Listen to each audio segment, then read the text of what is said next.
It's 3 a.m. in the Monaco harbor. The engines are off. The guests are asleep, except one. He's $90 million deep into ego, and he wants a cheeseburger. Not room service, not tomorrow. Now.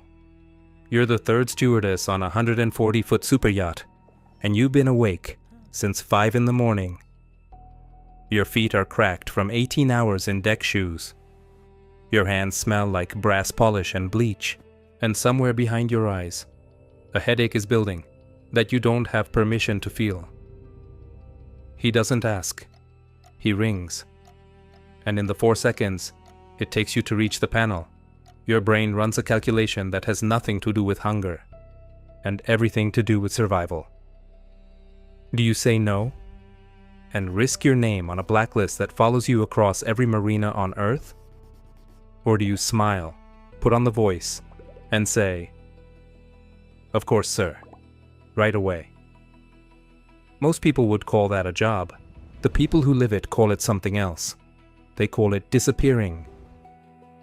This is the psychology of the superyacht crew member, the mind trained to erase itself. For money it's not allowed to enjoy. Let's rebuild that moment on the bridge deck. Not the postcard version, the real one. It's not actually the cheeseburger that matters. It never is. What matters is what happens in your body. In the seconds after that bell rings, your heart rate spikes before your brain even finishes the sentence. This is not exaggeration. It's a documented stress response. The same one soldiers and ER nurses describe when a demand arrives without warning. Adrenaline floods first. Judgment arrives late, if it arrives at all. You walk to the galley on autopilot. Your face is already rearranging itself into the expression the job requires. Yacht crews have a name for it. Quietly, among themselves, they call it the mask.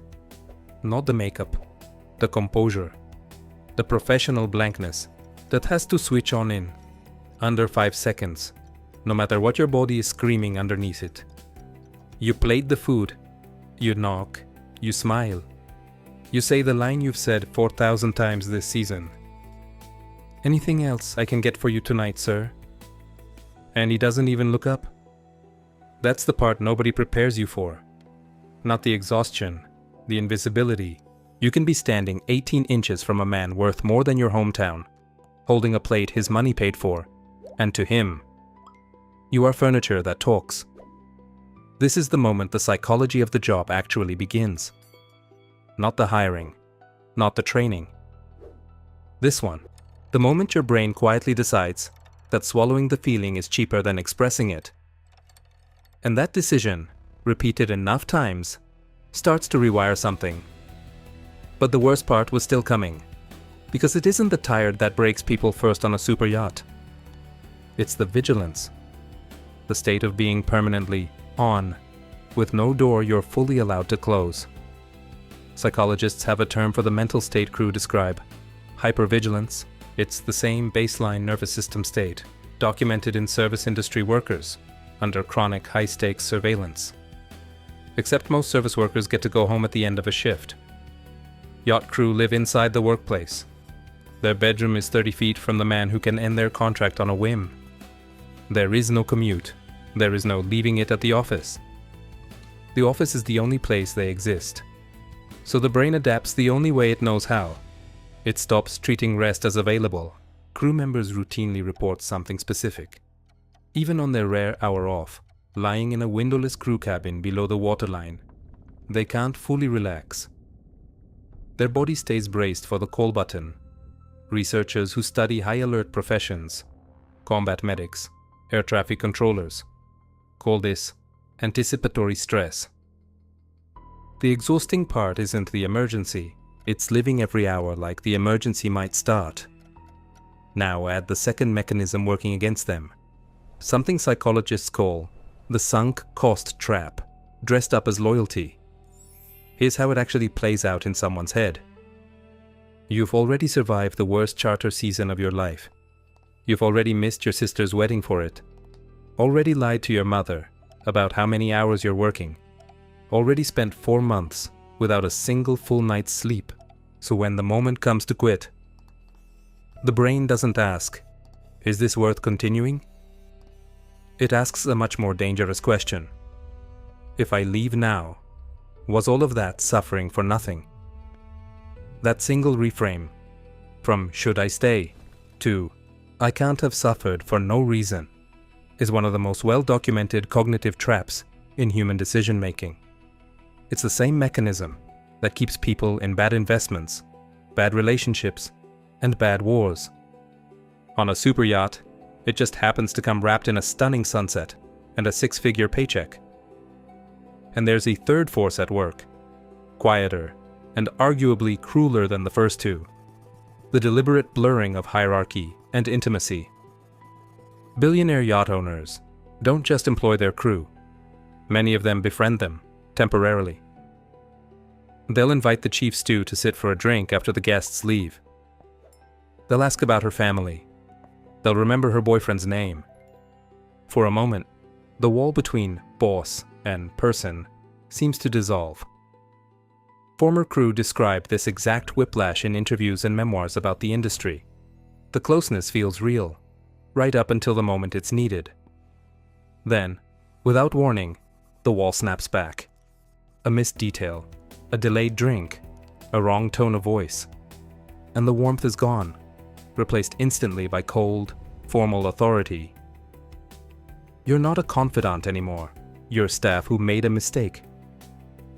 Psychologically, this is a documented behavior pattern in high-control relationships, sometimes described as intermittent reinforcement. Unpredictable warmth, followed by unpredictable punishment, is far more addictive and far more destabilizing than consistent coldness would ever be. It's the same mechanism that keeps people bonded to unpredictable partners, unpredictable parents, and, it turns out, unpredictable employers on $90 million boats. The crew member's brain, over months, learns to read micro-expressions the way a hostage reads a captor. Not out of weakness, out of necessity. What most people only discover after signing the contract is that none of this was covered in training. The training that gets you onto a super yacht teaches you how to fold a napkin into a swan, how to polish teak until it mirrors the sky, how to remember 11 different guests' drink orders without writing anything down. STCW certification, silver service courses, wine pairing exams, thousands of dollars, sometimes borrowed, before you ever set foot on deck. What it does not teach you is how to survive being awake for 20 hours during a full guest charter, smiling the entire time, while your body is quietly breaking down. It does not teach you how to process being screamed at by a man twice your age for a wrinkle in a bedsheet, then expected to serve his breakfast 40 minutes later like nothing happened. That skill, the swallowing, the resetting, the instant remasking, isn't in any manual. It's learned the same way soldiers learn combat composure, through repeated exposure, under real stakes, with no formal debrief afterward. Except soldiers, at least on paper, have structured decompression built into military psychology programs. Yacht crew have a crew mess, a bottle of vodka on a rare night off, and each other. And this is where the long-term cost stops being emotional and starts becoming physical. Multiple industry surveys, including reporting from maritime psychology researchers and crew welfare organizations, have found alarmingly high rates of burnout, anxiety, and depressive symptoms among yacht crew, alongside heavy reliance on alcohol as an off-duty coping mechanism. This isn't an isolated anecdote. It's consistent enough across the industry that crew welfare charities exist specifically because the mental health toll of this job outpaces almost every other hospitality sector. Sleep deprivation alone is enough to explain part of it. During a full charter week, 6-hour nights are considered generous. 4-hour nights, split into 2 shifts, are common. Sleep researchers will tell you what happens to a brain running on that pattern for months. Reaction time slows to levels comparable with legal intoxication. Emotional regulation collapses, and the capacity for rational risk assessment.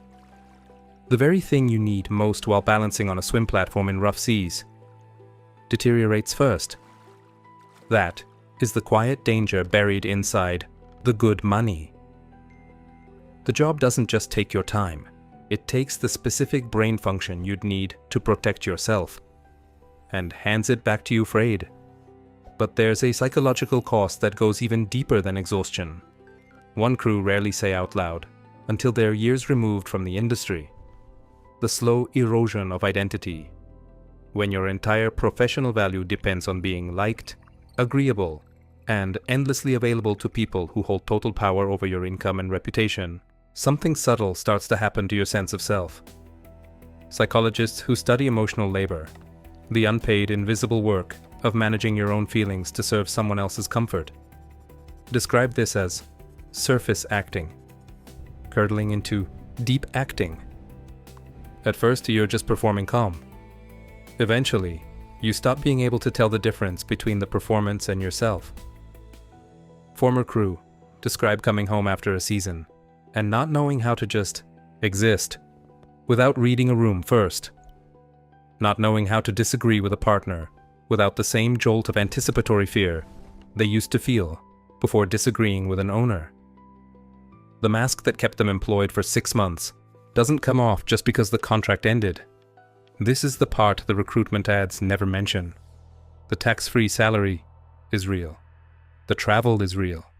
But so is this. A nervous system trained, day after day, to treat your own needs as the least important variable in the room.